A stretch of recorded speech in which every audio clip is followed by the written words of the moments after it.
Some big news out of the Thunder Road Harley Davidson 200. Carson Kvapil has been disqualified. This is from the official South Boston Speedway Facebook page. Bobby McCarty has been declared the winner of the July 1 Thunder Road Harley Davidson 200 presented by Grand Atlantic Ocean Resort at South Boston Speedway.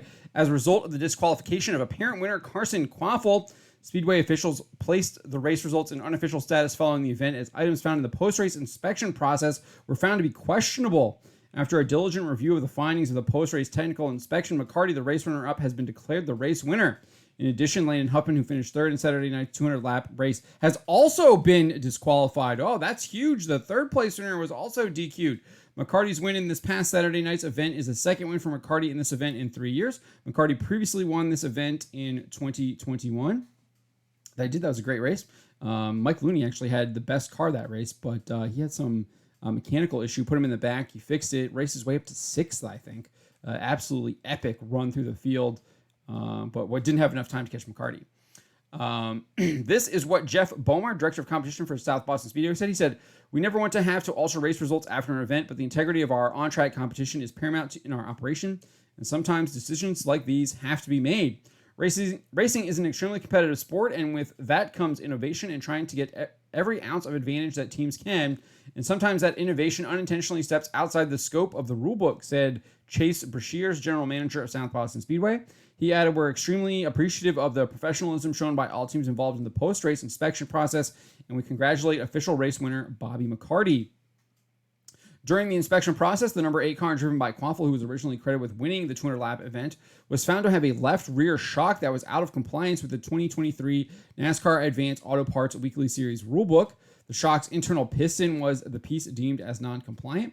Huffman, whose number 12 car originally was credited with third place, had a rear end housing with camber on the left and right axle tubes, which is not permitted per the NASCAR Advanced Auto Parts Weekly Series rulebook.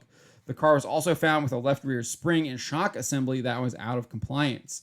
With the disqualification of Kvapil and Huffman and McCarty being declared the official race winner, the official top 10 finishers consist of McCarty, Brendan Queen, Trevor Ward, Landon Pembleton, Jacob Borscht, Mason Bailey, Logan Clark, Carter Langley, Brandon Pierce, and Stacy Puryear. And that's huge because this race is the first leg of the Virginia Triple Crown. If you win the Triple Crown, you get an extra $7,000, I believe, after that Valley Star Credit Union 300 at Martinsville later this year. So that means that Carson Kvapil and Landon Huffman are way behind the ball there. We did get a response here from Dale Earnhardt Jr. He actually responded on Facebook. He said, "After gathering all the facts with track officials, NASCAR, and the part provided by the manufacturer hadn't entirely completed, I think it's completed, there's a misspelling there, the approval process but put forth by NASCAR. We respect the track's decision. Congrats to Marcus and Bobby on a great race." I don't know if Landon Huffman has responded yet. Let's kind of take a look here. Let me scroll up and see if I can see if Landon has given a response. Right here, Landon Huffman. This is what he had to say. "Contact to the left rear and the right rear tire can cause a small bend in the rear end. Obvious contact to both Saturday was not brought to our attention at the track and will be appealed." So he's going to be appealing the suspension. He says Reynolds have used this rear end company for 10 years with no issue. Won Martinsville and other prestigious events with no issue. Left rear spring was legal and will be appealed. It was a 12-inch spring that is not coil bound based off the data. The judgment made at the track seems to be an opinion-based decision based off of the appearance, and then our opinion is wrong.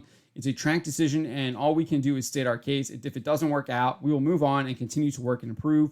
This all could have been settled at the racetrack Saturday night, but it was made apparent that we were legal and all is good surrounding the rear. So that's really interesting there. Landon Huffman is saying the track said it was legal at the track on Saturday, but now all of a sudden here we are Monday afternoon and they're saying that it is illegal. So we've got some drama going on here. Dale Earnhardt Jr., who is the owner of Junior Motorsports that fields the number 8 Carson Kvapil car that won, was accepted the decision, but Landon Huffman is saying he is going to appeal. This is not out of the ordinary here. We've had a number of apparent race winners get DQ'd in big late model stock car races over the past couple of weeks. Bobby McCarty was DQ'd at Dominion Raceway a couple of weeks ago for their big $10,000 race. I think it was a $10,000 race.